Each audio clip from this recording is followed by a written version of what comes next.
Hello, everybody. This is John and William Hoppy. You're listening to the Wrestling Fans Insight. We're here with our co-host as well, Bryan the Hype Ballard. How are you, buddy? Good, guys. WrestleMania season is finally kicked in. It Yes. felt like it was stalling for a little bit, like a car starting up, and then all of a sudden, boom. So I'm excited to talk. That's right. And, for anyone who has not yet gone to watch Elimination Chamber, probably don't want to listen to this show right now. You better get your ass on Peacock and then come to us afterward. But we're going to get right to it. Last night was the Elimination Chamber event, which furthers the road for the road to WrestleMania. Usually starts off with the Royal Rumble. But I kind of feel like after watching this event last night, Bryan, this definitely really got the road to WrestleMania kick started. Yeah, and I myself, Royal Rumble, I really had to take some time to reflect a lot on coming out of Rumble because I was like, man, it doesn't feel like WrestleMania, right? And it just didn't feel like it for weeks. And I was like, I don't want to be negative. I'm going to wait. Let's see where this goes. And I was hoping for that spirit of Christmas to kick in, right? That spirit of WrestleMania. And last night I got what I needed, and I feel like really good about the next month or so of programming.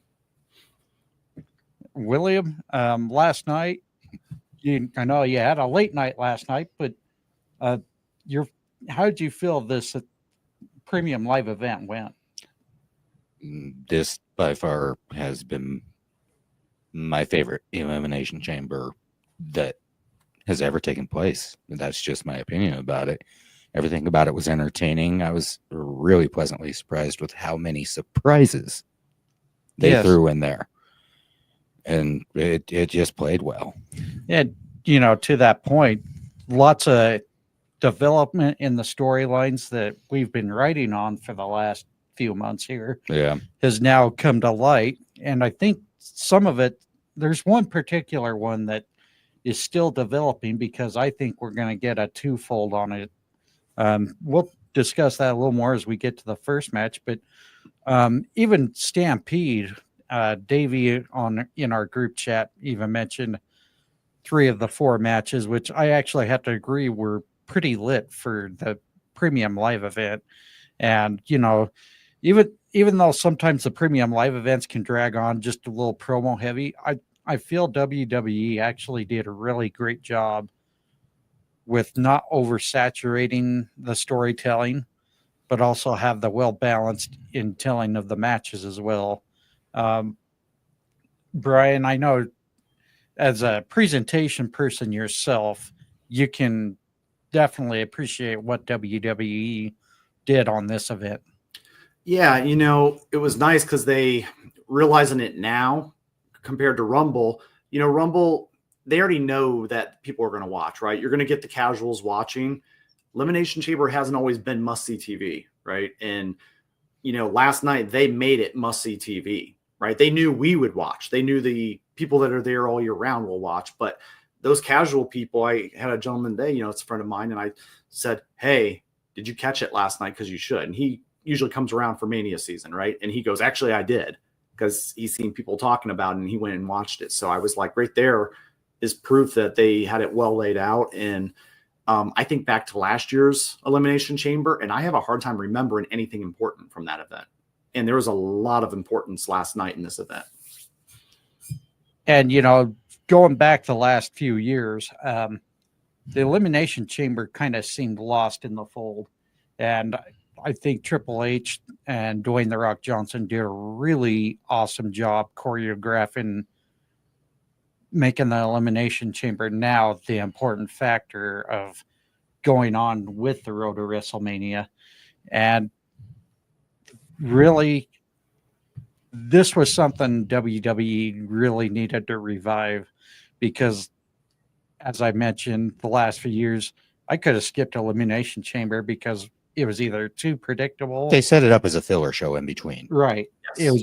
It was way too predictable, and there was just no sense to watch it. And as our good friend Ted the Hillbilly Hill would say, hell, you could just go watch the pre-show before WrestleMania to catch up. There was no sense to really watching the stuff beforehand. But this, if you weren't paying attention, this is the time to definitely watch it beforehand. And a lot's going to unfold here. So, with that, any further ado, let's go ahead and get right into the card itself. And we're going to just start off with, sorry, I've got my notes going. We had the Women's Elimination Chamber match starting off. And before things really could take off, as you see scrolling there at the bottom, Jade Cargill makes a return to get revenge on her alleged attacker. She went straight to Naomi. She made it look like she was going to go toward Liv Morgan, but no, she shifts from Morgan right diagonally to Naomi and just beats the crap out of her. And this kind of makes me really wonder, with the way you saw Bianca Belair reacting emotionally to the attack from Jade, it kind of makes me wonder, okay, now Bianca's kind of feeling bad. Naomi's getting attacked. But in some ways, I kind of almost feel like maybe Bianca was really the one who attacked Jade. And, I don't know. I'm kind of conflicted. I think that's somehow going to play into the WrestleMania part. But this would definitely make Bianca look like the heel going up against a very fan favorite of Rhea Ripley, or even possibly Io Sky. But why don't we discuss this attack first? Bryan, let's start with you. Your reaction to Jade just coming in and annihilating Naomi. Brilliant. It was brilliant TV. They used the chamber so effectively in storytelling, right? Before the match starts, everybody's in there. One of them's locked behind a glass wall, right? And then the other one is in the ring, and that's her time to attack, right? She's not getting into a 2-on-1 situation. And all the ladies played their part so well. Liv looked very believable, like she was scared, right? And she's like, I'm innocent, right?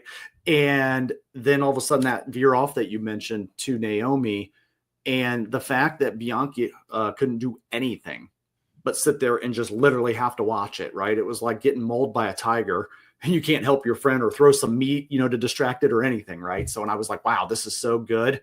And we didn't even get into the chamber match. And I was like, this is great storytelling. You mentioned the point that it now leaves the mystery open. Well, how many attackers were there? What's the motive? And I'm just like, wow, this has so many layers to it. And they told that story in about 60 seconds. And it was just so articulate and so well done.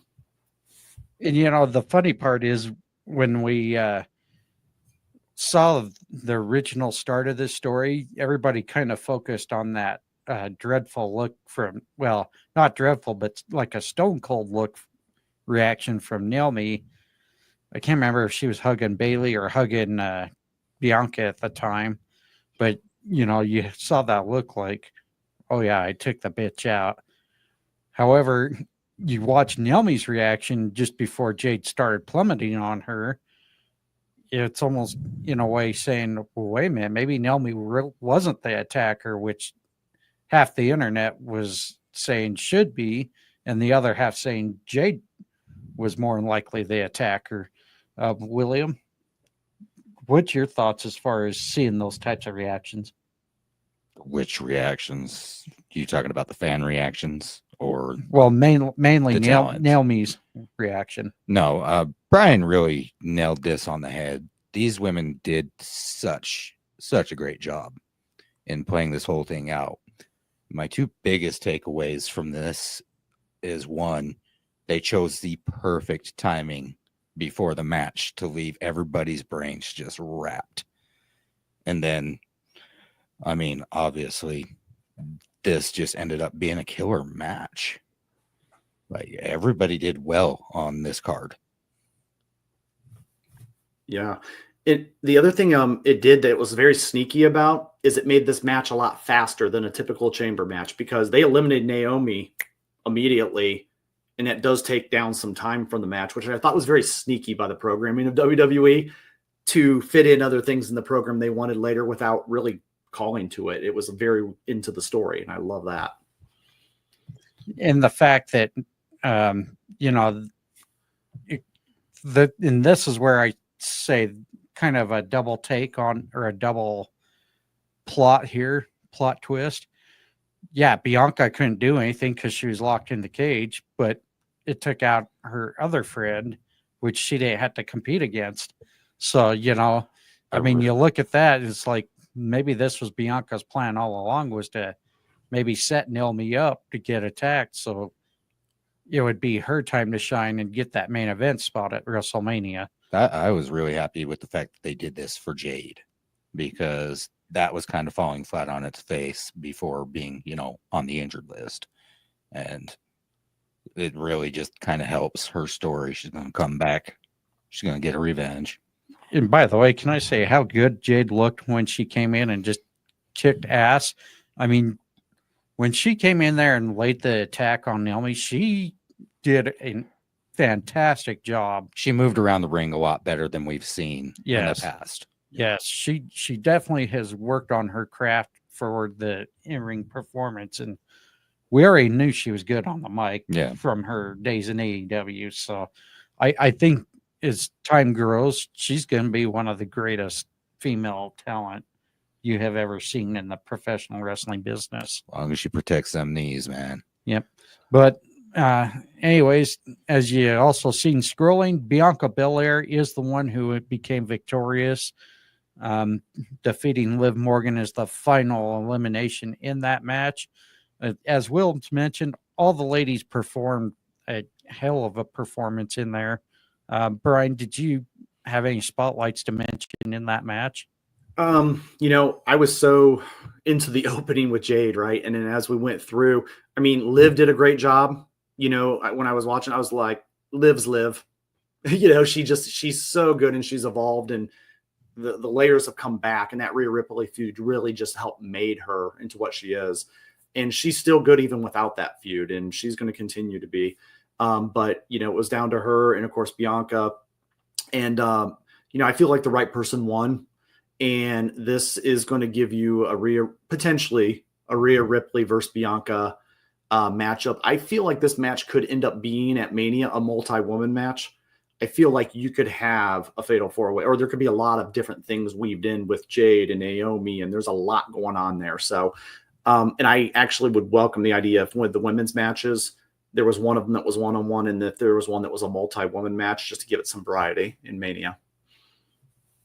Why don't we also talk about the performance of Roxanne Perez in that match? She killed. Being her first Elimination Chamber match. Yep. And I loved the reaction she had when she first entered the Elimination Chamber. Her eyes got big, like, oh shit, what the hell did I get myself into? Because I can understand how that would be so overwhelming as a performer, stepping into that 2-mile chain. Stepped into a gulag. Oh, that 2-mile chain, contraption. You're like, oh shit, did I come into more than what I bargained for? But I thought she did a fantastic job being her first time in there. I thought Bayley did a really good job trying to help guide some things in that ring. Bianca definitely really great with her acting on emotions of Jade attacking Naomi. But I liked the ominous of the Alexa Bliss. So Alexa Bliss, she came in there and, unfortunately got a surprise roll up from Liv to be eliminated using Bianca's hair to help keep that leverage to pin her. That was brilliant. That was actually, and this is where Triple H has mentioned many a times that Liv is definitely one of the best women performers right now as far as the current talent is. And she's getting better and better as she moves on. Sorry, Bryan, were you going to say something? Yeah, kind of on that note, well, for the record, yes, very impressed with Roxanne. And I have been critical of her in the past, so I do want to say she had a good match. Also, it was nice to see Liv and Alexa Bliss kind of go at it a little bit, because in my mind, I've always viewed those two as very similar. And so it was kind of nice to see a mirror image a little bit and they both showcase well. And do you think that you're definitely going to see something going on between those two after that roll up? That actually makes a lot of sense. I didn't until you just brought that point up. And I was like, yeah, we almost got like the preview for the movie last night. So that's a good, very good point. All right. Well, we move on to the second match of the night. And this is kind of weird because you wouldn't think they'd get all the women done in the first half of the evening, but they definitely did. This was definitely not my favorite match of the night. You know, I felt like it was a little cluttery. But the women's tag team match, the team of Tiffany Stratton and the Canadian native Trish Stratus defeating the team of Nia Jax and Candice LeRae. I don't think it was a bad match, but it definitely was not a great match. No, I don't think this match really belonged unless they had, Charlotte come out afterwards and just decimate Stratton. Well, and I don't think they're going to go to that point because Charlotte's already proven herself as a figure that can pretty much take anybody at any time. She doesn't really need to resort to those tactics. Definitely doesn't look at Tiffany like a threat, but you should also not go to sleep on Tiffany either. No, I would actually say that Tiffany Stratton is probably the more athletic one of the two as a whole. I'm not saying that Charlotte isn't athletic. She's amazing. Oh, no. I mean, Charlotte is definitely athletic, much like her sister Megan, I'm sure. Yeah. But Brian, let's get to your thoughts on that tag team match. Yeah, I thought it was very strategic and well placed. We needed a little cool down from the chamber. This is all about putting Tiffany Stratton over, which putting her with Trish in Canada, you can't ask for a bigger pop for your champion going against Charlotte Flair. And the WWE is being very strategic in trying to build Tiffany up equal to Charlotte, right? And that's, no easy task. So I do like Will's idea of, we do have a lot of TV before Mania. And so we could still see that beatdown or something. We need Charlotte to do heel type things. And I think, hey, look, I just took away your friend. Now I'm going to take your title. I own the WWE, right? Like I'm a Flair. Like she has a lot of time to really build into that. So I could, I wouldn't, discard that because it could be up on upcoming program. Because we got to make Charlotte evil again, right? So, and right now all she did was kind of win a Royal Rumble. Well, yeah, and that's the thing is the fans shit on that real quick. But I kind of understand to the IWC's point, but you also have to look at the fact that okay, well, you just had Bayley, who was champ, lose to Nia. Nia lose to Tiffany. But as far as anybody on the SmackDown roster, I mean, you take Charlotte out of the equation, who else would you have put there in that spot? I mean, really, you didn't have anybody else. Mm-hmm. And that's the big problem. And that's where I think WWE's problem is with when it comes to booking Charlotte is Charlotte comes in for like the transition or the save, but she's only like the Band-Aid for that. You know what I mean? To me, I think they could definitely find better ways to have Charlotte come into these storylines and show that she's not just there to be a transparent champion, but to be there as a big storyteller. Yeah, this could be the opportunity to really build up a new star in Tiffany. She's done the work, right? She showed her work, all the way through NXT and, all the way up till now. And I'm like, yeah. And I would hope that they would let her beat Charlotte at Mania. Never know, right? But ultimately, I would hope that this would be the beginning of a nice, stardom for her. Do you have any more thoughts on that, Will? No, I'm still thinking back on the whole Alexa Bliss Liv Morgan thing. And I was thinking to myself just how great it would be for them to actually incorporate the Wyatt Six to take out Judgment Day. Yeah, that actually that would be something. That would be a cool storyline. The only problem is Judgment Day being on Raw, and yeah, they've just recently moved the Wyatt Six over to SmackDown, which I'm still a little confused on that because I think with Netflix not having to be such a restricted rated show, you would want to have them be that. Well, as long as you can watch the show. Yeah. I mean, you would think they would want to go a little more of the let them do whatever type deal. I mean, because there's lots of options there for the Wyatt Six. It's just, I don't know.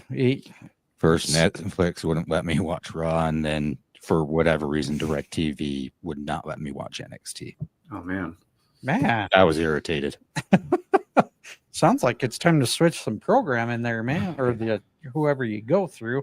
But why don't we go ahead and move on to one of the most killer matches you could ever witness. The unsanctioned match between Kevin Owens, who gets the pinfall victory over Sami Zayn.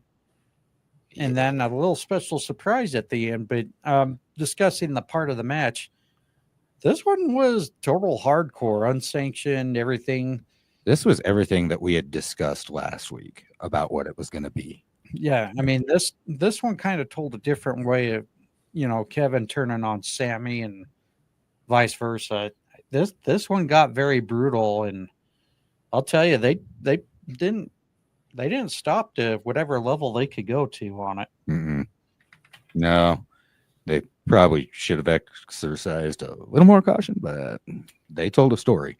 Well, even though you would exercise the caution, I mean, that's really the moving parts of the unsanctioned match. Yes. The funny part was watching them cover the turnbuckles with the WWE logo and the ref not wearing a WWE logo shirt. But here you send out referees in WWE logo shirt after the assigned referee was not wearing the logo. But I think WWE kind of need to think about that part a little bit. But yeah, we saw tables, chairs, hockey sticks, barbed wire covered chair. I mean, you name it, it was there. They were fighting in the crowd. There went a couple look like beer tables. So, Brian, what were your overall thoughts on it? Yeah, another well done matchup. I got to get this out of the way. I could not help but think this was an AEW lights out match. The whole time, but I loved it. I love that they turned the lights off, right? And I love that they kind of made it feel special and different and unsanctioned. But man, that just went through my head the whole night. I was like, this is a lights out match in AEW. So I like that they started going out of the ring in the beginning and kind of went all around the arena, and then they came back to that ring and they just did the majority of the work around ringside. The little things like you mentioned, right? Like the logo not being on the shirt, and then when they sent the WWE officials out, I was like, okay, that just means they had, unplanned help that was coming out trying to, get control of this horrible situation that's happening, right? It's essentially a Tom and Jerry show going on live TV. And then, ultimately it ended kind of where we thought, where it would be just a total massacre. And they went above and beyond. I felt like they just left it all out there on the mat. And that was just a fun, entertaining, perfectly placed match again. Do you have any more to add to that, Will? No, Kevin Owens kills me with what he does as far as his acting. When he heard Randy Orton's music go, just the look he got on his face, and then he just rolled back in the ring like, all right, let's go. And it's like, shit, more work to do. He looked so tired by the end of that match. The only thing I really didn't like, though, was they really should have just let Randy find a way to get that punt to the head. But, it was funny because the one thing I have to give Wade Barrett a lot of credit on is pointing out, you waited to use discretion now to save Kevin Owens, but not earlier. I mean, I love the fact that Wade Barrett has come a long way to being broadcast on the broadcast booth. I think he does a wonderful job as far as giving us more of like the storytelling than anything, and keeps it very detailed. And pointing those details out are really important every broadcast you do. I still like what Pat said. Oh, what part? He said he hit him in the side of the head with Dominic. Oh, when he hit him with the trash can. yeah. Oh, Yeah, wow. I love the way that Wade Barrett called that out. Says that was uncalled for, but it was funny. So, but yeah, Randy Orton makes his return, gets his revenge on Kevin Owens. Well, a little bit of his revenge, just enough to get the RKO in. But definitely, I think we've seen where this is going to go for WrestleMania. It will more than likely going to be Kevin Owens and Randy Orton. Now, whether it's going to be an anything goes or just a typical wrestling match, which I think that's more likely what's going to happen. I think we see where that story is furthering. However, Bryan, we'll start with you. Do you think Sammy's really going to be around for WrestleMania, or you think he's going to be taking a break after the last couple of years? They got to have him involved some way, right? I kind of had this fantasy book moment where, and I'm spitballing here, but basically where we play out the Kevin Owens RKO, Randy Orton, in the upcoming weeks, and then we ultimately have a match or some kind of thing to determine who's a special guest referee for their match at Mania. AKA, then if Randy wins, he obviously would pick Sammy to be the special referee for their match, right? And then you could even draw into the, will Sammy call it straight, or will he, favor his friend or his ex-friend, against him? So I think that you could go that route and still get Sammy involved, even if he's not in a match. And he's, special guest referees tend to get involved physically sometimes anyway. So I think, that would be a fun way to include them all in this story, but it's definitely going to Randy and KO. What are you doing? I'm just looking. My eyes are messed up since I wear bifocals. Deal with it.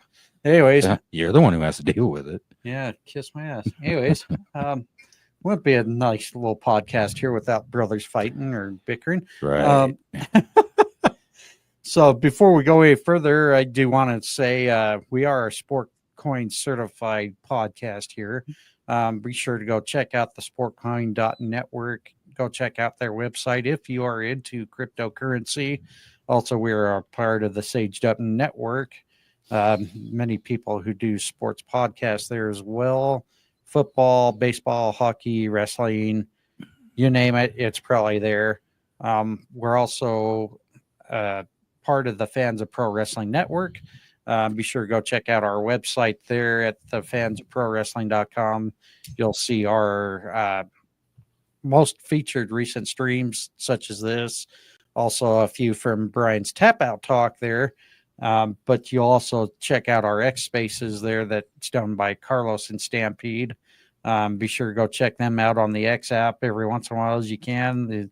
They tend to do it usually on Mondays and Wednesdays. However, this Wednesday, Carlos will be out as he is going to be live in person over at AEW Dynamite, and I will be filling in this Wednesday for him. So I will be making a hosting appearance after over a year on the X Space app. So be sure to check out my account there at WFI Pod. Why don't we go ahead and promote our X apps or X usernames? As I mentioned, I'm WFI Pod. William at William 8 or at William Hoppy 8. Are you trying to end the show already? No, I'm just trying to kind of give us a little break there. And Brian at the Brian Adkins. And you can also follow our network account at FOPW Network, the Fans of Pro Wrestling Network, as we try to promote as many other wrestling content out there, whether it's podcasts, YouTube, X Space. Be sure to go check us out there. Going back to the show now. Well, we get to kind of the semi-main event, the men's Elimination Chamber match. John Cena is going on to WrestleMania 41 to take on Cody Rhodes for the undisputed WWE Championship. This really blew me away. Yeah, I think last week you and I didn't even have this on the radar. And really, it didn't make sense until after. Right. And see, this is the part that kind of threw me off is I would almost think you would want this and the scene kind of being more in the middle of the show, but it actually told a pretty good story to end the show off. Yep. But I went with I went with Drew McIntyre. You went with Damian Priest. I did. And we broke this down different ways of how it could go. And it went nowhere near the direction we thought. It did not. Like I said, this was like, I think, the 5th surprise of the night. Yeah, it definitely blew us away. But seeing how Logan Paul eliminated Damian Priest, that was the one that kind of shocked us all. Because actually, the one that shocked me the most was just watching Drew McIntyre get eliminated first, and then he claymores Damian Priest. See, and I thought you were going to be dead right about it being Logan Paul to screw CM Punk. Well, yeah, because I mean, we saw it last year with Randy Orton at last year's Elimination Chamber. Yeah, it didn't turn out to repeat history, thank the Lord, because I think that would have been a boring finish. So but I think the most eye-opening one was watching Seth Rollins curb stomp Punk after Punk eliminated him. And Cena, this is where I think all of us should have seen the sign. Cena took advantage right after Seth curb stomp Punk, curb stomp Punk, and locked CM Punk right into that STFU. And I guess in a way, I don't blame Cena, because for many of us who remembered when Cena won Money in the Bank and he cashed in on Punk, it was kind of same situation, but on the opposite side, because CM Punk took advantage after Big Show's interference on knocking out John Cena, and Punk went to go take advantage of that. So in some ways, it was almost like a return favor in some way. And I wonder some way, somehow, if Punk confronts John Cena on that, say, what the hell, man? I can almost see that being brought back up. As far as your thoughts, William? This threw me off so much. I enjoyed the men's Elimination Chamber, but just everything that we thought or expected was so different. Well, and this definitely showed a lot of stories being told for the road to WrestleMania. Right. But Bryan, your takes? Yeah. I'll start from the entrances. Drew McIntyre in the last year has been my favorite performer when it comes to these little things he does. And when he came in and just reminded us of that CM Punk feud, right? And he just stared at him through the glass, talking to him. And I was sitting there and I was like, if I was him, I'd punch the glass right at his face. I was like, I'd do it. And then all of a sudden, boom. And I'm like, he is my new favorite. I was like, it's those little things like, and I just was like, wow, that's brilliant. So I love that piece. And then I loved the overall match. Everybody complimented each other really well in this matchup. And I felt like we had enough variety of styles that just gelled really well. I like the stories that Seth Rollins was telling in this matchup. He connected a lot of the dots for a lot of people in this matchup, and I really kind of enjoyed that. And then, of course, like you guys mentioned at the end, the infamous curb stomp. I like the fact that he brought the turnbuckle powerbomb back in this matchup, because, that's for the longtime listeners, that's the one that ended Sting's career in WWE. And he did that to somebody else that was very detrimental too. I can't remember who the other star was. Keep me honest if you guys remember, but there was two people that was really. I want to say it was Finn Balor, because he did it to Finn Balor on the outside, if I remember right, on the covered security. The rail. Okay, yeah. I think that was what Pop. I can't remember. I think that's what caused Finn's shoulder injury. Yeah, if I remember right. After that was the night Finn became the inaugural WWE Universal Champion. You're 100% on. Yeah. Thank you for the reminder of that. That is, yeah. I knew it was two important factors in WWE time. So when he brought that back, I thought that was a very unique and showed us the brutality of the cage and what it can bring out in people. And then he even went to the well, and he went to the Triple H, pedigree that his old mentor taught him. Right. So I thought it just brought a lot of old school champion Seth Rollins memories out in me. And then the end, of course, was Cena. I didn't blame Cena for taking the pin. Punk he's the guy that would have done that to you. So, and Cena's already showed his desperation by losing the Rumble just barely. And so he's like, this is my last chance. I can't hold back. Right. Which we would find out a little further, but they all told great stories. It was exciting. there was more stories to come, and this matchup was really good. I would say if you go back and watch the Elimination Chamber PLE, you only want to watch one match, watch this one, because this one in addition to the post-match stuff, because I consider that all one, even though it might have been a separate segment. But yeah. Well, why don't we go ahead and move on to that segment? This was kind of the shocker of all shockers, because for those of us who remember all the angles back then, and we'll get a little more into that toward the next part of our shows, we'll kind of get more into some of the stuff from the post show. Cody Rhodes denies the Rock's request to be his champion emphatically, and John Cena sells his soul to the Rock. Rock gives him the signal after Cena embraces him for not joining the Rock. John Cena went total Hulk Hogan on John Cena here. Gives him a low blow and attacks the shit out of him, bloodies him up. I mean, I think this made the IWC go fucking bananas. Pardon my language, but I mean, the bad part was I was at a hockey game last night, so I watched Elimination Chamber first thing this morning. Oh no! And my phone was just blowing like crazy. I'm like, what the hell is going on tonight? That's what that picture you posted was. You guys were actually there, huh? Yeah, we were actually there at the hockey game. And, this feels like they kind of got one over on the fans, the WWE universe, just kind of a screw you back after the whole we want Cody thing. Well, it's kind of twofold. They took the wrestling fans' favorite hero. Well, they turned him. Well, the problem is, and this isn't a knock on the Roman Empire tribalism or the Roman fans, the bloodline fans, all that, because obviously they're not Cody fans. They think Cody was a dull champion. I'm always going to beg to differ on that. I think you're just upset for the fact that Roman was 4 years champion and it ended. Sorry, it happened.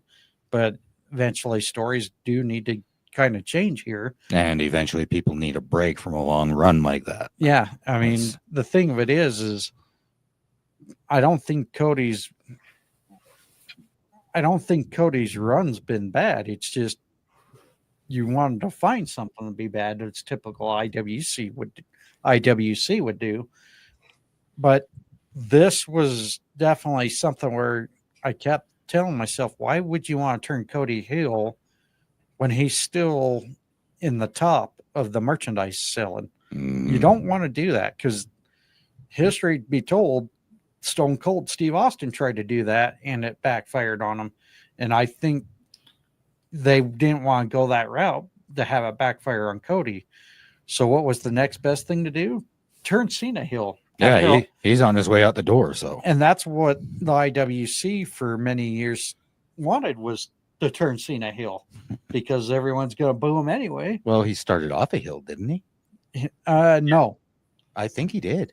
No, he started off as a little bit of a baby face because he went off to face Kurt Angle, and then he came in as heel as the rapper. Yeah, and then turned baby face again. But but the thing of it is for years, fans always bitched him out. Turn Cena heel, and here it is. They turn heel, but this is a much different fan base than 20 years ago, because we embraced the anti-hero in some ways, and now it's almost like the bloodline in some ways has a sense to be cheerful on this anti-hero, with John Cena selling his soul to the Rock.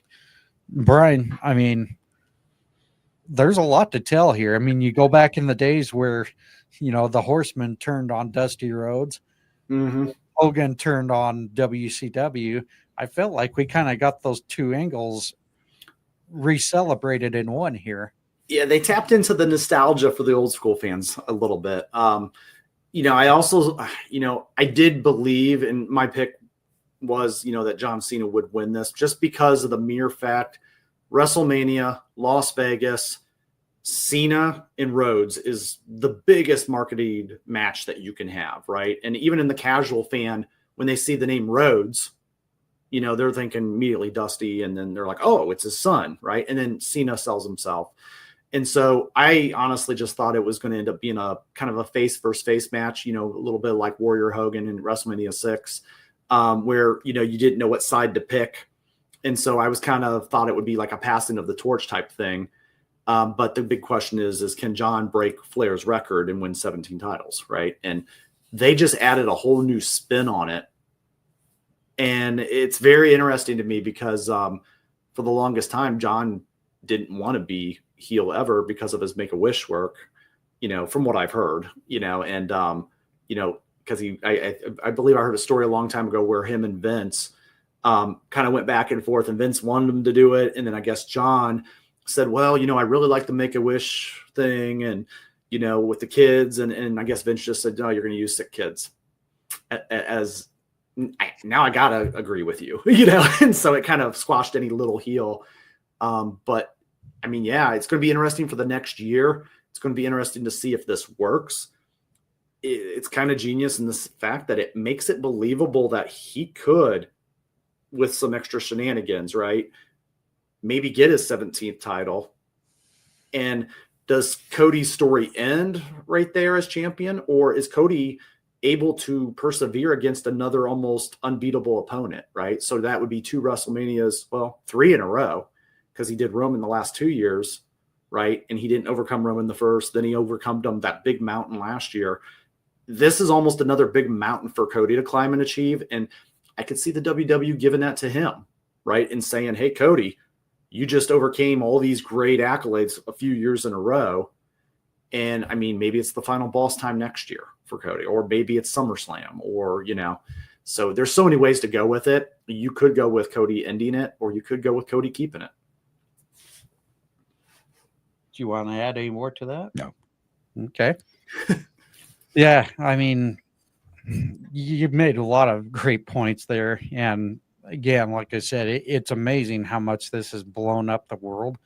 I think this, if you were to rate it between Hogan turning on WCW or Cena going heel, which would you say was probably the biggest shocker between the two?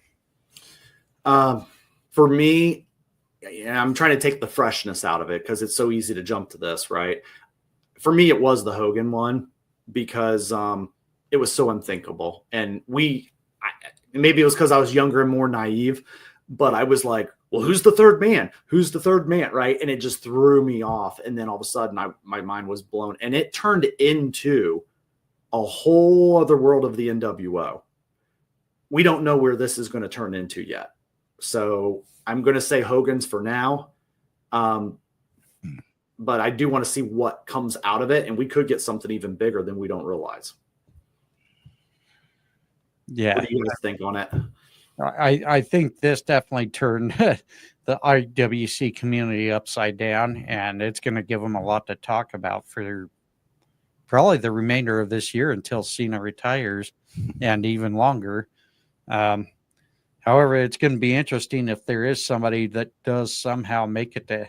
If John Cena does get 17, it'll be interesting if he is around to shake the hand of whoever it is that makes number 18. And I don't know. I think that's going to be quite some time the way the wrestling storytelling goes these days. Because anymore, you see a lot of your talent getting in at their later age because they're going through developmental and all that. Sorry to call it developmental, folks, but it is what it is. So if that does happen, I really hope to see Cena is there to shake that hand. But now that we've gotten through a lot of this, can I add one more point? Yeah, go ahead. I would be interested for any of our younger viewers out there. For us, like Hulk Hogan was the childhood guy, right?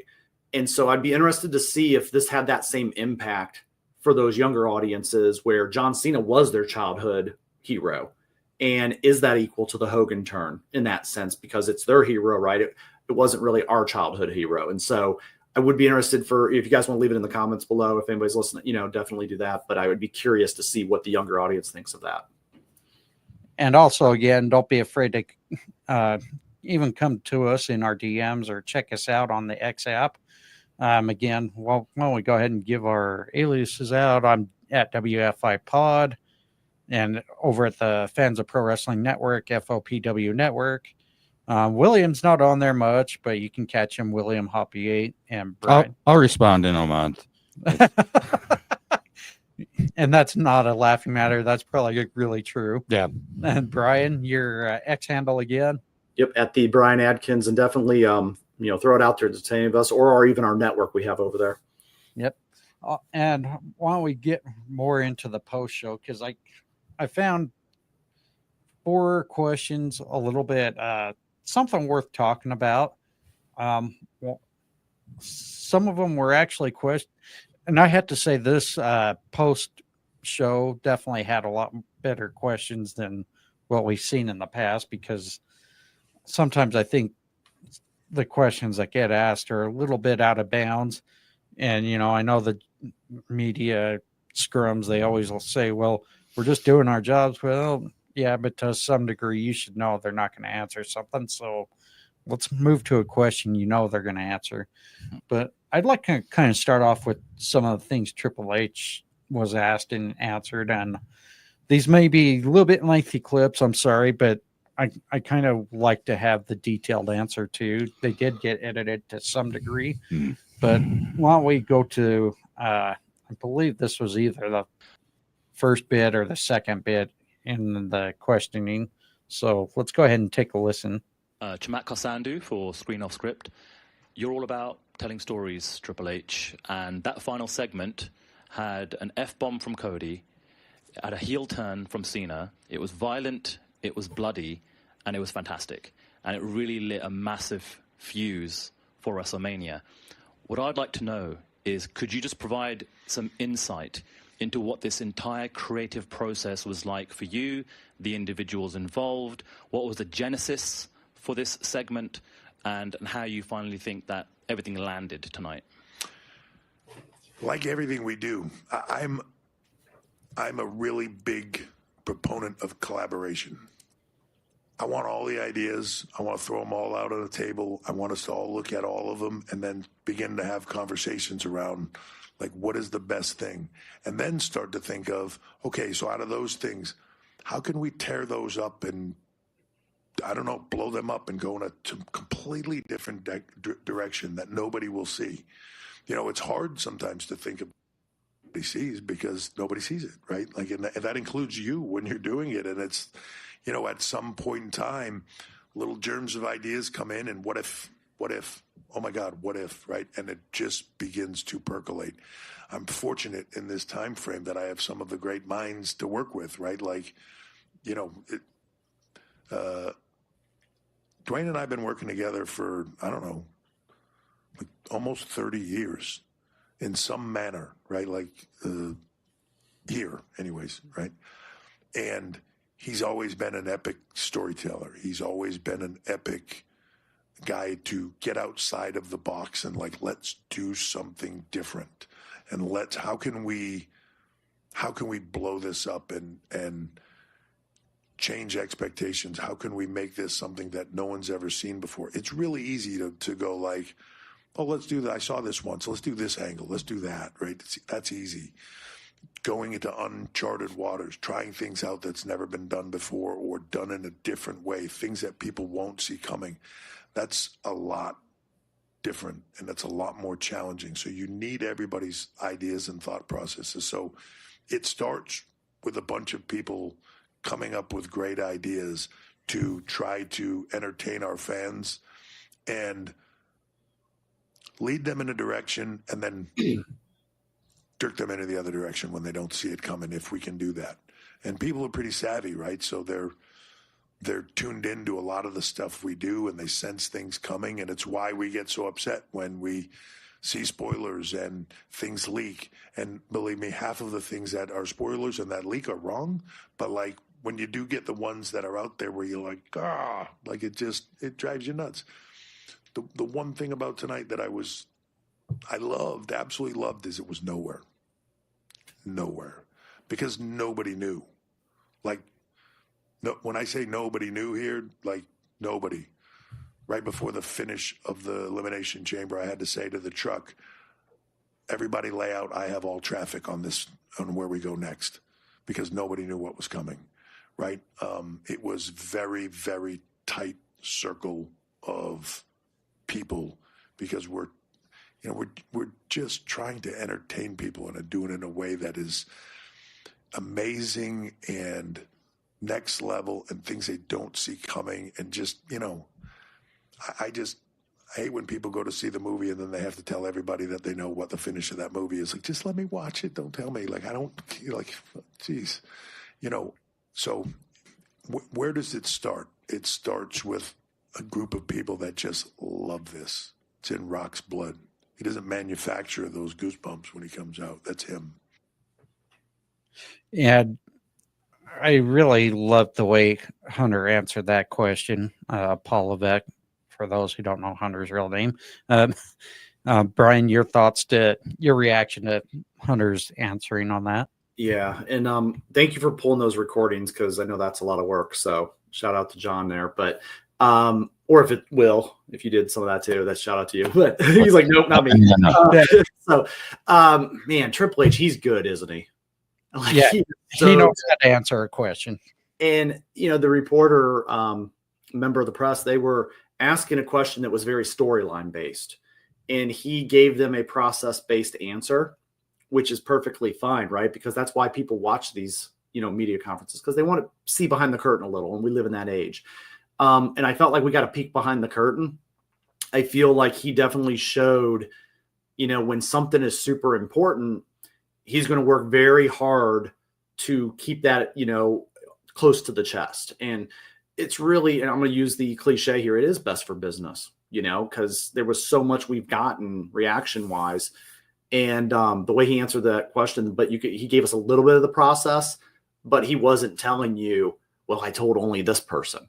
That way, all those informers don't have to go harassing that one person, right? So, and they're not going to get it out of Triple H. So he's very good. I think, this showed that how well prepared they were for this event and how well prepared they are going into Mania, which, they always take Mania serious. And I'm always impressed whenever I hear answers like that. And he did a good job. William? Nothing? What? Your thoughts on Triple H's answer? I think you guys pretty much already covered it. He's basically the assassin of making sure that everything's kept professional. So I've never really had a problem with the way he talks. I mean, how many years did he go before he actually had a mess up on a mic? Yeah. One, I thought it was a great question asked, but two, the way he put it out there, I think as fans today who were not fans like during our time frame, it's okay. There was it's okay to say 4 decades ago. There was no internet. There was just basically pro wrestling magazines, and those were printed usually every quarter. Yep. I mean, those were your dirt sheets back then, and that's if they were a dirt sheet. It was more telling the stories or the wrestler's life story or whatnot. But like Hunter mentioned, it was nice to not have something out there leaked. Nobody knew, not even inside knew. And I really think that's what we need to get back to in the wrestling business, is not having any type of leak out there. Don't show the trick before you perform the magic. That's always probably one of the biggest things that will ruin anything that you love to enjoy to watch. Hunter's got another question here, and it was involving more of Cena's heel turn. Again, another lengthy clip, sorry, but let's go ahead and listen to this. Emily May, Sportskeeda Wrestling. Hi, Emily. Hi. So we saw obviously this intense attack right now, and you touched on it a little bit, but do you agree that this was the right moment for John Cena to do this and attack Cody Rhodes? I believe that John Cena has been in this business and has been the focal point of this business, dedicated his life to it, put his body on the line to a point that he has earned the right to do it whenever he wants to do it. I believed wholeheartedly a month ago or whatever it was when he said at the Royal Rumble, like, screw that. I'm going to do what's best for business now. And I've changed my mind now. What's best for business for me is winning the WWE Championship. What's best for business is me main event WrestleMania. And he's running out of time to do that because John is one of the few people that I believe when he says, I am going to retire when this is over and you're not going to see me in the ring again. Will he be a part of WWE? Yes, he always will be. This is his home. Hell, he built half of this, right, in my mind. But he's earned that right to do it when he wants to do it, to go after what he wants to go after in whatever way he sees fit to do it. For a while, people were throwing out on air a lot, the greatest of all time, right? John Cena, until I believe John Cena asked us to stop calling him the greatest of all time. But it's really easy to make the argument that he is. And I, watching that, again, I was watching it tonight with my headset on at a monitor thinking, holy shit, greatest things I've ever seen. And I cannot wait to see where it goes now, because even though we're creating it, I'll be honest, I don't know what the hell he's going to do as a heel, right? I don't know. If you flip back a year before Rock turned, I don't think anybody would have seen this final boss character and what we're doing with it. So the variables here are incredible. Where we can go with this is unlimited. And when you have people as good as Cody, as good as The Rock, as good as Cena, and you mix that all together, it's limitless. So, even though I'm part of that, I can't wait to see where it goes. I really mean that. There's a part of me as a fan that is just in awe of it right now. And, funny, Brian, we were talking about this before we started recording. I thought it was kind of funny because I know it's kind of the weird thing to focus on. Even on the replay, you could hear Cody dropping the F-bomb as mentioned in the question to Hunter, but they managed to edit out Hunter saying the word shit. For one, I think that's kind of like, okay, you're defeating the purpose here. Just roll with it for one. But two, John Cena going heel, like we mentioned earlier, I feel Hunter was right in saying John Cena has earned that right to do what he's wanted. In all these years where fans, again, mentioned the call for him to turn heel, he never turned heel, as you mentioned, because of his Make-A-Wish. But to finish his career as a heel, being his decision, I do feel he has earned that right. And with Cody not turning heel, I think this kind of keeps it in tradition of your typical storyline. You got a face versus a heel for the important prize at WrestleMania. Your thoughts to Hunter's answer on this? Yeah. Do you guys know if that question was asked before the last question or was it asked after? It was actually, I believe, the first question asked after Hunter or Paul, sorry. Yeah. After Paul made his initial monologue to the general media audience there. Okay. Because the reason I ask is because I'm noticing the two different styles of answers he's given, right? And I might be going too into the psychology of this, but he he's playing the role of the employee in this answer, right? And not the role of Triple H, the boss. And it's interesting because I'm sitting here, his other question that we just listened to prior, he was sure to compliment The Rock 2 to 3 times.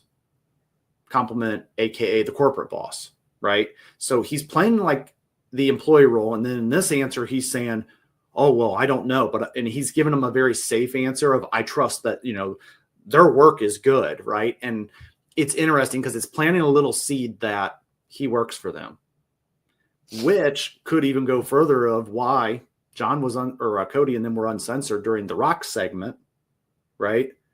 But yet Triple H was censored, right? So, and again, I might be looking too into it, but there are little psychological things that they just love to plant sometimes. And this kind of goes into something I was going to talk about on my next show was, could we be getting an underlying story here of Triple H versus The Rock, which I'll talk about that at some point. But, I feel like they're just planting little seeds and leading us along. And I felt like this answer from Triple H was a way to kind of start the conference out with, well, I'm the employee. You've seen the boss out in the ring just doing boss work, but without actually saying that, because he can't come across weak to us, right? He's Triple H. So it's about to be a Hall of Famer too. So that is just kind of my observation in that. What do you guys think? You don't want to answer that? I don't really have much. That's I kind of feel you're onto something there, Brian. The only thing that worries me is, Triple H had to retire due to, issues with his heart, and whether he's trying to rest himself enough, because we've seen those miracles happen, aka Bryan Danielson with the neck back when he was Daniel Bryan with WWE. Not so much the neck, but CTE issues and all that. I believe he also did have a neck issue along with that, if I remember right. But if somebody knows the real story, feel free to say, hey, you're wrong to me in my DMs. Saraya. Or even in the comments. Saraya had neck injury. We saw that, Mercedes Moné at the time wrestling as the Sasha Banks character. She landed one big kick to Saraya, and that did her in with her neck injury for quite some time, but she's managed to make a comeback to do some wrestling now in AEW. Not as much in AEW, but a little bit of some time in there. Let's also look at the fact Kurt Angle wrestled with a freaking broken neck. He had to. I love that you used frickin'. Yeah, the freaking broken neck, because Kurt Angle's not going to drop the F-bomb there. But Kurt Angle for the longest time had to retire due to neck issues, but managed to still do a little bit in WWE when he shortly became the general manager after being inducted in the Hall of Fame. I think Edge was my biggest surprise. Yeah, Edge definitely. He came back after nearly a decade-long absence from in-ring performance. Mm-hmm. I think if Hunter can get himself healthy enough to get that one last match, I do think you have something going on there, Brian.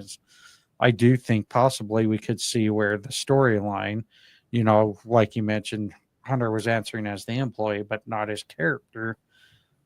There could be something there where maybe the winner ends up running WWE. Who knows? But yeah, I can see that point to where we could see one last match between The Rock and Triple H. Well, and then to add to that point, I'm also going back last year. They planted a big seed with us at that press conference, right, where they cross paths and don't say anything about my family. And he's like, you're lucky you retire. And he's like, yeah, you are lucky I'm retired. They had that little quick exchange. And I didn't think much of it. I was like, okay, they're planting a seed for something, but it's definitely not this year. Well, here we are a year later, and I'm like, man, I just feel like they're dropping little hints, and not saying it would be this year, but even down the line, he gets tired of the boss being in charge, right? So it's interesting. Do you have any final thoughts on that, Will? No. Okay. I know you like to keep your answers short and sweet, but no, I don't really watch these scrums either. So Why don't we move on? In between Triple H and The Rock, Cena had some really important things to say. So why don't we check out his comments here at the post show? And here is the 16-time world champion, now Elimination Chamber winner, John Cena, as he makes his way to the press conference after that shocking moment that Triple H said 20 years from now, people are going to say, that was incredible.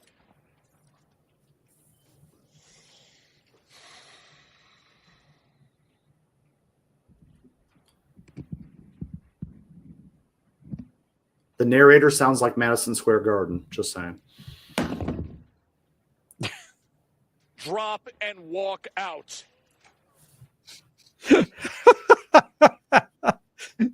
I love the fact that Cena was quick and to the point, grab the mic off the stand, drop it, out. In fairness, he did have a flight to catch for those who caught some of the Rock's answers later in that media scrum. But yeah, transitioning into the heel, kind of much like what Chris Jericho did a few years ago when he had his long absence. He came back and was playing to the fans where he was getting all emotional, but never said a word and kept leaving the ring. You know, I kind of feel like this was almost similar to what Cena did. He made the heel turn, didn't have to say a word, and left. It's kind of like you couldn't see him now or then, but now you can see him. Mm-hmm. William, I know you didn't watch it, but did you want to add anything to that before we go to Bryan? I don't think there's anything to add to a mic drop from one of the greatest wrestlers ever. Okay. Well, Bryan, your reaction to this. Yeah, answer here. I love that they didn't give us anything there, right? Very simple, very effective. And I almost wouldn't even have one Raw this week. I'd almost make the fans like stew a little bit about it and let it marinate for about a week. And then, you know, like, I don't need to talk to you. I don't need to give you an explanation. I gave you X amount of years, you know, like I gave you blood, sweat, and tears. Like I just rhymed. I didn't mean to, but ultimately I think that would be even more effective. Less is more. And I think that's one of those situations. Indeed. All right. Well, we're going to now turn to some of the questions answered by The Rock. And again, I can't remember if these were in the right order. I just kind of went by what I felt we should bring up. So here we go. Hey, it's Adrian Hernandez of Unlikely. Dwayne, we are 49 days away from WrestleMania. And as you said, this was a historic night and what an incredible moment to close out the show. You have a message to the fans on what to expect on this road to WrestleMania. I do. I think the fans can expect the unpredictable. I think they can expect exciting storylines to unfold. And I also want to encourage the fans, whether they're hardcore fans or not hardcore fans who just enjoy the product, take your time, take a breath. It's all going to unfold. It's okay. And now, by the way, not everyone's going to like everything that we present, and that's okay too. But I promise you, as Triple H was here and he was talking about blowing up. And when he and I have worked with him for a very long time and for decades and decades. And so when we get together these days, today, we're constantly, so what we'll do is we'll think about, okay, we have the final boss, we have this character, we have this character, we have this character, and we have this event, and we have this storyline.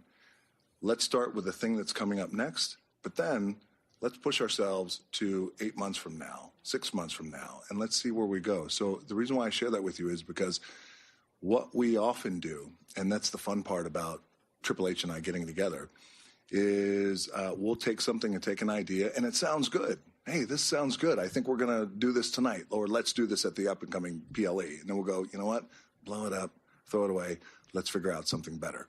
So I think going up and leading into WrestleMania, I think fans can expect the unexpected. I think they can expect some unpredictable moments. I think that they can expect some predictable moments because also at the same time, you do want to make sure that there's certain things that you got to do to make sure that we're satisfying the audience on a weekly basis. And there's certain moments that we all know, we got to make this happen. Let's make this happen. But we'll make this happen today because they expect it and they want it. But maybe next week we'll deliver something different. I'm excited about WrestleMania. I was excited about last year's WrestleMania. We were trying to figure out what it could be. We created that dual main event that happened over the course of 2 nights. I'm excited about every WrestleMania. This one is different. This one is unique, and I can't wait.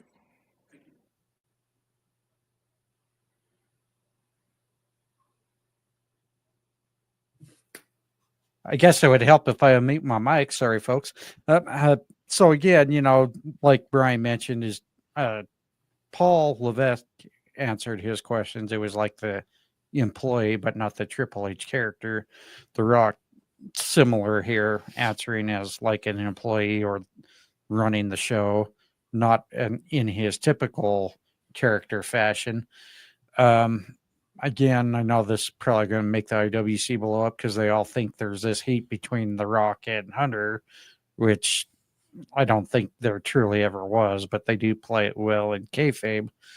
But on the business side of things, they definitely have the same goal in mind. It's where to push the WWE as far as keeping the fans engaged and doing things a little more differently than what the typical cliche things that would normally get done in any event. But as far as the unpredictability, like The Rock has mentioned, I thought we got that out of the Royal Rumble. Bryan, you and I discussed that before we went on air, even before your interview with Layla. The one thing I said was this is going to be one of the most unpredictable Royal Rumbles because as far as the men's, I think we all knew the women's for sure, but the men's, we didn't. It was nowhere in our final four picks as far as who was going to win, and it was surprising even for William. But as far as The Rock saying they're working on making things a little more unpredictable, I feel they're slowly working that in very well. What's your reaction to that? Yeah, the way he took this interview, he closed out the conference, didn't he? The press conference? Yes. Isn't that usually the Triple H spot? No, normally it is. And, yeah, because, your trolling tweet last month, saying, I got this prediction. Triple H is going to announce that they have the largest gate, the biggest draw and all that in Royal Rumble history. Yep. We didn't have that in this scrum, so he's listening, right? So. Yeah. So to your point, there you go. But yeah, the way he answered as the employee, the way he answered behind it, right? Like, oh, well, we meet and we work on this, but I'm not there day to day. I check in around Mania and I'm always excited for Mania. It's almost like I don't have time to check in all the time, but good people run this, and it's almost like he just owns the place, right? And so ultimately him closing it out, he definitely knew what he wanted to say and he knew what points he really wanted to just get across, and I don't think it would matter what question they would have asked him. I think he probably would have just stayed with that narrative. It is interesting because, like you mentioned, we got Jey Uso. I don't care. Nobody predicted that. Okay. Like, I don't care if people think they did or, and maybe you're 1 in a million, right? But not to interrupt you, but I mean, Jey Uso had his shot many times, whether it was the Undisputed Championship or the World Heavyweight Championship. Who would have called Jey Uso winning that? No, at all. And this is something I plan on talking about as well is, I come to realize that's why I took a little bit of a time off because I was like, wow, what are they doing? This doesn't feel like WrestleMania. This doesn't feel special, right? And then I kind of reflected on that and I really had to do some deep dive. And I was like, what is the plan this year? Last night obviously turned the page for me, but I realized something in the last 24 hours. Last night was for us long-term fans, right? It's for us people that have watched the business year in, year out, day in, day out, right? Royal Rumble was about building the younger star. And I realized this when I had a colleague tell me they work with a person, their little boy's the biggest Jey Uso fan. And I was like, interesting. And they're like, Jey Uso is so strong with the little kid demographic. And he loves doing the eating and he loves the big glasses. And I was like, ooh, they're trying to do the John Cena thing. And they're trying to get that next generation. And, we're so detached from that, right? Like, I know I am. And it's like, wow, you know what? I don't think about who the next generation is and who's going to get the kids involved. And, the TikToking, eating Jey Uso, I mean, it is marketable, right? And I was like, okay, I see what they're doing. And like, I was kind of, I still am a little leery of where they're going with it. Just because, I don't know, it's not the way I would have went, but obviously I'm here and they're there, and they know kind of the direction they want to go. And obviously Jay's been with the company a long time, so I can respect the fact that they want to reward that. I think a lot of us just didn't like the build towards it, but I'm trying to put myself in a perspective of a 5-year-old, and I'm like, man, I got to go way back, and say, what was it like to be that little kid? What did I like? I like bright colors. I like, the Hulk Hogan bright yellow, and, the Warrior had bright colors. And so I'm like, man, maybe they're onto something. We don't realize it, but it might not come to fruition until 8 years later. Well, and also to your point, with Jey Uso being in the company for as long as he has, and I typically don't like bringing up the negative parts, but you've seen some of the things his brothers kind of had the dark shadows on. And, I kind of feel like they're not just rewarding him, they're showing him he's earned that status of where he's at today.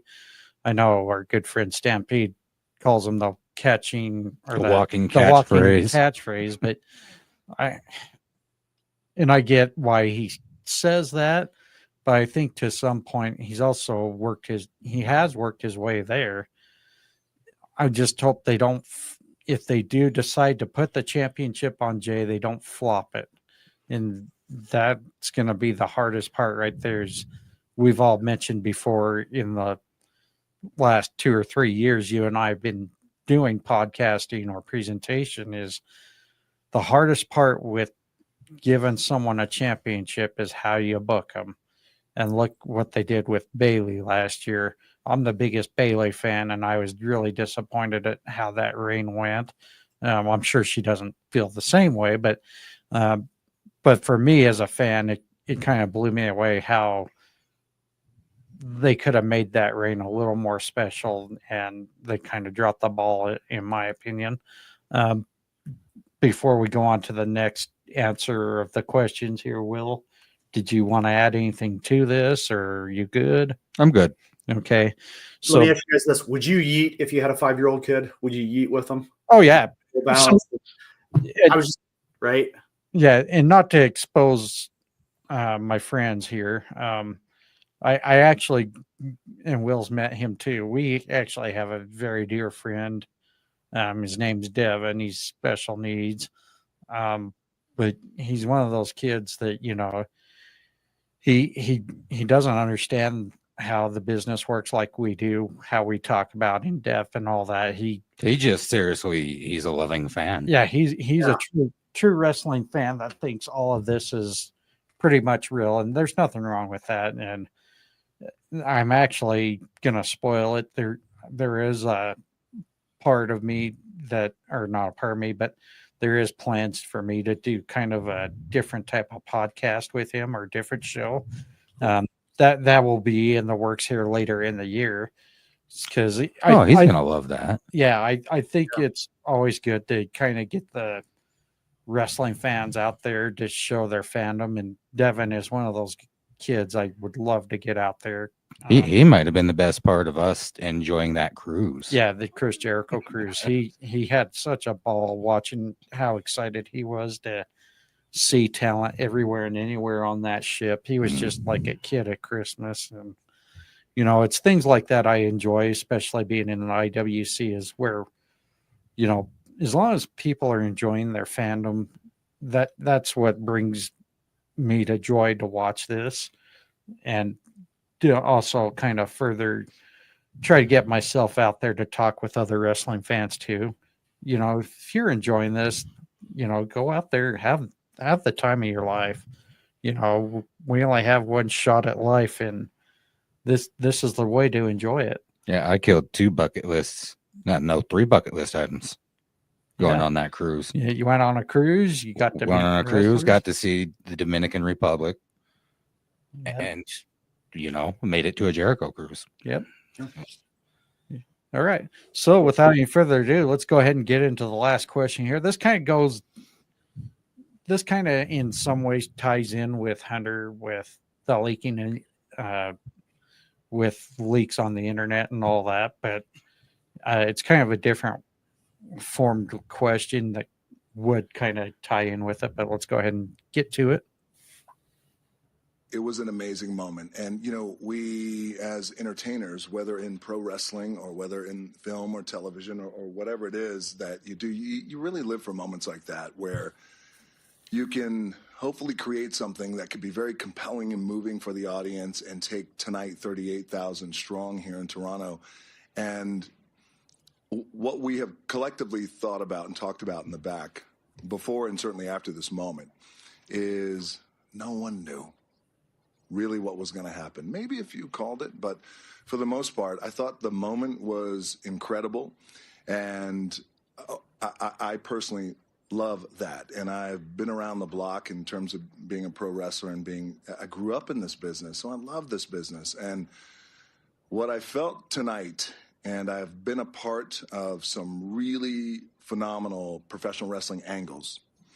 And as a kid growing up, we all have seen some amazing professional wrestling angles. I felt like tonight stood beside all of those that were the iconic angles. So it was really incredible. So I was very proud. But overall, I thought the performances by everybody across the board, all the women, all the men, they put it out there. And I'm very, very proud of them. And again, we talked about this earlier in this episode. Even the crappy match smashed it. Yeah, even the match that I didn't really thought was the best match of the night wasn't that bad. No. I do feel Trish kind of forgot a couple of spots where Tiffany had to kind of kick her and say, "Hey, you got to get that." I couldn't believe that. Yeah, I was surprised that got caught. Yeah, I mean, it just it is what it is. Unfortunately, there's times it's just an off night. But you kind of touch base on The Rock. I love the fact that you mentioned fans really need to be patient with how the story is being told. The multi angles that were reminiscent, like we mentioned before, the Horseman attack and Dusty, Hogan turning on WCW. I thought it was a good way to kind of bring those story type contexts back to life. But also, just let it play out and enjoy what's being out there. And that's really hard because, Bryan, in our time, there was only like 3 to 4 pay-per-views a year. Yeah. And that gave plenty of time to tell the stories, which could drag on forever, kind of much like the Hogan Earthquake storyline. People knew that drug out a year and a half. They're like the Macho Man and turning on Hulk Hogan, on a Saturday night's main event. It was like it first started at SummerSlam where they took on Ted DiBiase and Andre the Giant, where Hogan or Savage got jealous because Hogan was maybe doing some celebratory shenanigans with Miss Elizabeth.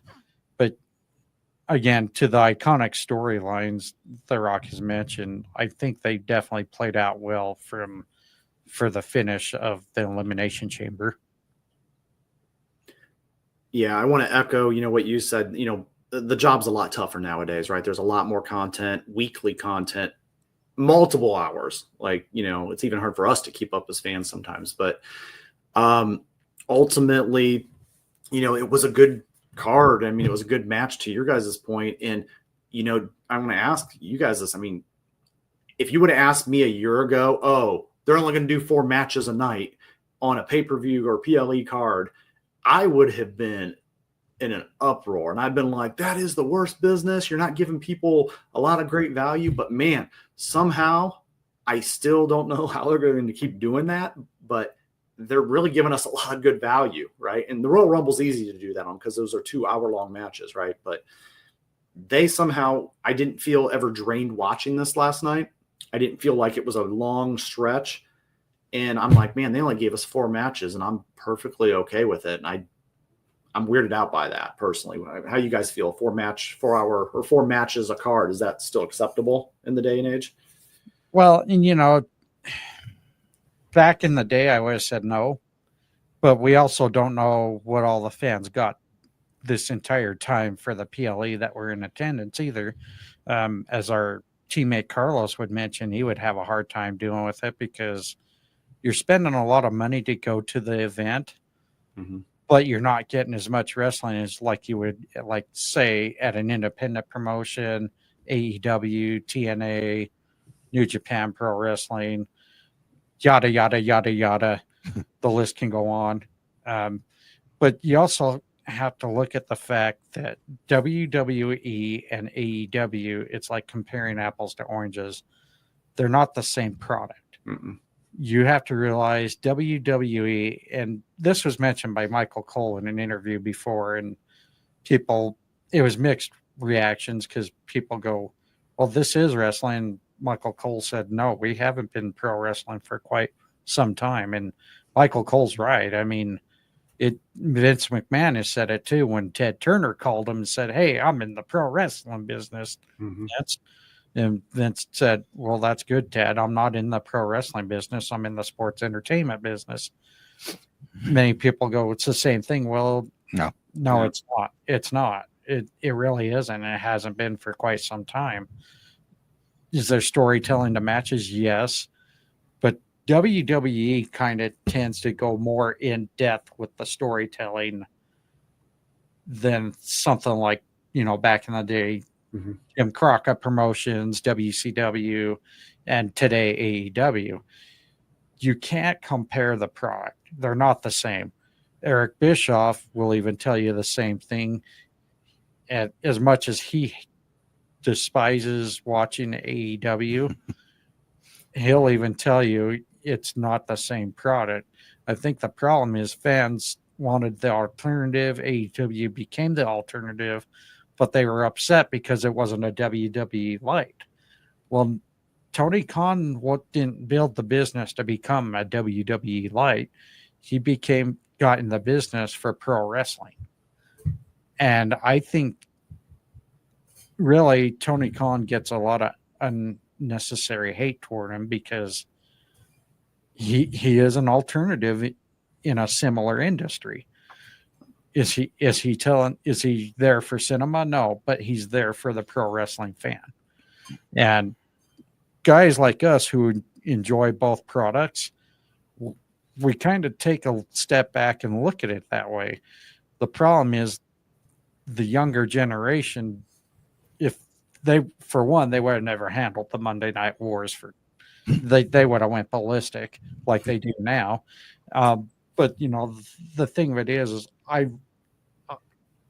as somebody who would be a fan of WWE, if it was just a WWE fan only, I think WWE, like I mentioned before, did a really fantastic job with the Elimination Chamber. They brought it back to life, not as a filler premium live event for the between of Royal Rumble and WrestleMania.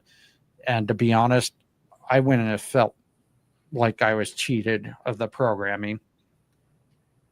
Sorry, Will, that was long-winded. It was definitely long-winded. We're going to go back to the question that Bryan asked. As long as the content is there and they didn't shoot themselves in the foot, then 4 matches in a PLE is fine with me. Yeah. But it's important for that content to be there. And last night, as we've discussed throughout this past hour and a half. Yeah, sorry, we're in overtime now. As we've discussed, a lot of content and context was put into this. A lot of stories began. So this had no negativity for me. It was great. Yeah, I agree with you guys. I find myself walking away saying, wow, even though I got 4 matches, I'm completely fine with what I watched. And I am a fan of sometimes shorter matches and a lot of matches, right? Because that's kind of the old school style. And I get that with AEW. Cool. Thank you, guys. No, thank you. And with that being said, as we gotten into the overtime, why don't we just go ahead and start kind of getting into our final thoughts? We'll start with you, Bryan. Any final thoughts now we're at the post-elimination chamber and working our way toward WrestleMania? Sure. The biggest thing that I've noticed in my final thought is, the WWE delayed starting the road to WrestleMania by a lot this year. And it really wasn't Rumble, even though we all kind of are used to that. And they really waited till Elimination Chamber. And now that road is very clear. And I think they did that by design. I think, we have April 19th and 20th is WrestleMania we've seen. That's a lot of weeks, but yet it really isn't. And I think we're going to start seeing the volume turned up, and we're going to get a lot of programming with a lot of story pushing all these narratives forward. So I'm excited. I'm excited once again for WrestleMania. And William, as far as your final thoughts, if you have any thoughts as far as The Rock saying how things are unpredictable. That's not my final thought. Oh, well, okay, well, go ahead. Sorry. My only final thought is that I'm looking really forward to seeing how well they're able to pull this off. Well, again, I think that's where The Rock mentioned, I think keeping it unpredictable is going to be the biggest thing. Tell the story, but also as wrestling fans, we need to be patient when it leads up to WrestleMania here. And we've got pretty much nearly a month and a half here before we hit the 2-day event here. Yeah, that's hard to ask people to not be impatient. I mean, humans have this bad habit of instant gratification. That's TikTok, right? TikTok. Yeah. TikTok. Yeah. Teach me in 20 seconds or I don't want to know. Well, I'm going to go ahead and let's get into some shout outs. Bryan, did you have any shout outs you want to throw out there tonight? Just the generic shout out, thank you to everybody that supports us over on Twitter X with our spaces, with our weekly program here on Wrestling Fans Insight. So I'll kind of leave it at that for everyone. William, you have any shout outs? Just towards our listeners. Thank you. And I echo William on the listeners. Thank you for everyone who did come and catch this recording. Normally we go live, but we kind of wanted to do something a little more special this round.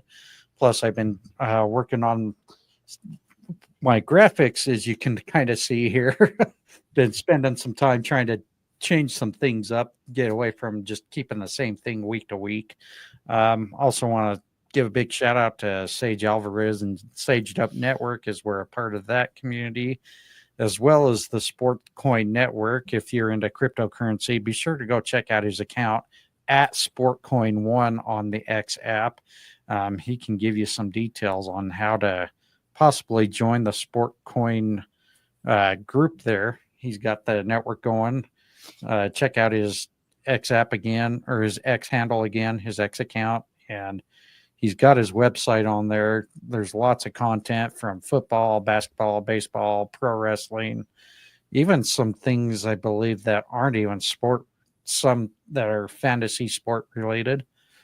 Also, big shout out to the DWE community, Miami the Great, the Final Boss Lady, EVP CJ, also DWE Reg.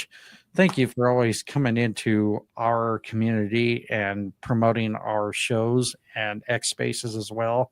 We appreciate you guys so much. And I know there's a few more members of the DWE community I've missed, but we want you to know it doesn't go unnoticed, and we'll always try to help you guys out as well. Also, big shout out to a few of our fellow podcasters, Fan in the Van, Two Dudes Sports News, the Steel and Teal Talk, the 1420 Sports Bar Podcast, Visit Vegas Places with Coyle, Also, Aaron with totally, Get it out. I can never get his damn podcast right. Aaron over at Brutally Honest Sports, Nate's Daily Wager Wire. And even though they haven't done an episode in quite some time, today we laughed and learned with Chris and Deb. Be sure to go check out their past recordings. I guarantee you will definitely be learning and you will be laughing. Also, to our good friend Austin Boyer, who does the Wrestling World on YouTube. And, of course, we always have to mention our great friend Ted the Hillbilly Hill. Don't make mistakes, trust Ted's takes. He does a bunch of video shorts on the YouTube. Go check him out. But also go check out his past podcast contents from The Hill Truth. And without any further ado, be sure to go check out Bryan's Tap Out Talk on YouTube. Be sure to go subscribe, check out his episodes, like his episodes. Go check out us on the YouTube as well at Wrestling Fans Insight. If you can subscribe and hit that like, even rate both of our shows, Tap Out Talk and Wrestling Fans Insight, it would definitely be appreciated. We're also both on Spotify. Be sure, well, you're on Spotify, right, Bryan? Yeah. Okay. Be sure to check us out on Spotify, subscribe, follow, rate us there as well. Help our algorithm out a little bit. Again, we're on the X app at WFI Pod for me and the FOPW Network for the Fans of Pro Wrestling Network. William Hoppy 8, Bryan. At the Bryan Adkins. And again, be sure to go check out Carlos and Stampede. Carlos C to the LOS 77, Stampede David ROBR 7174. Go check out their X Space conversations. Again, I will be filling in for Carlos this coming Wednesday post AEW Dynamite. We will be going live on the X Space at 10:15 p.m. Eastern time. Also, go check out our X community by going to the Fans of Pro Wrestling Network or even mine at WFI Pod. Be sure to join our community as we try to keep nothing but wrestling related post in there. We also have a group chat on the X app. Be sure to just get with me, Carlos, Bryan, or Stampede on how to join. And that's going to wrap it up for this week for the Wrestling Fans Insight. Bryan, I appreciate you, my brother. Thank you for coming and joining us on this special episode. William, as always, when you come, even though the energy level, I feel it in spirit. I know one day you'll crank it up to a 10. I kind of doubt it. I'm a reserved person. So I want you to come in with a bunch of Red Bulls and just be like, "What's up, guys?" No.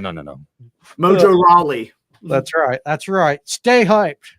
We don't get hyped. We stay hyped. But anyways, that's it. I'll see you all on Wednesday on the X app. And again, next week, Bryan, looking forward to your next presentation for this PLE. So have fun, wrestling fans. We'll catch you later.